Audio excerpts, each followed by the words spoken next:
Hi guys, இன்னைக்கு நம்ம யார் கூட இருக்கோம்னா 17 நேஷனல் டீமுக்கு செலக்ட் ஆகி நம்ம ஏபிசிக்கு சைனாவுக்கு விளையாட போறாரு.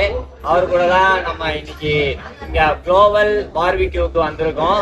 அவரோட சக்சஸ்க்கு ஆன ட்ரீட் தான் இது. அண்ட் அவார்டா கொடுக்குறாங்க, இப்படி ஆக்ட் பண்றியா? இப்போ ஓகே, ஹாய் சொல்லியோ. லைக் இப்போ நம்ம வந்து ஒரே ஒரு கேள்வி கேட்கலாம். லைக் யாருக்கெல்லாம் தேங்க்ஸ் சொல்ல விரும்புறேன் இந்த நேரத்துல?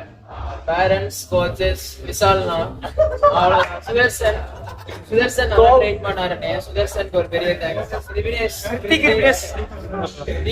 அவங்களோட சகில், நான் எல்லாருமே. தம்பி எந்திரிப்பா. டிஃபிகல்ட் டைம்ஸ்ல எனக்கு ஹெல்ப் பண்ண ஒரே பிளேயர் திவினேஷ் தான். எங்க அண்ணன் மாதிரி இருந்தான். சரி, எல்லாருமே நாங்க இங்க இருந்து ரொம்ப ஹாப்பியா இருக்கோம். அவரோட சக்சஸ் சைனால போய் ஜெயிக்கணும்னு சொல்லிட்டு கண்டிப்பா நாங்க ப்ரே பண்றோம் ஃபர்ஸ்ட் ஆஃப் ஆல். அண்ட் அவருக்கும் ஒர்க் பண்ணதுக்கு உள்ள எபிலிட்டி இன்ஃப்ராஸ்ட்ரக்சர் ஹேக்ஸ் பள்ளிக்கூடம் கொடுத்துருக்கு. அண்ட் அவங்களுக்கும் ரொம்ப thanks. And yeah, phone hi guys, இன்னைக்கு நம்ம எங்க இருக்கோம்னா நம்ம ஒரு எங்க இருக்கோம் பார்பிக்கு. ஹாய் கைஸ், இன்னைக்கு நம்ம யாரு கூட இருக்கோம்னா ஏபிசி செலக்ட் ஆகி நேஷனல் வின்னரா 17ல மிக்சட் டபுள்ஸ் வின்னரா இருக்காரு. இப்போ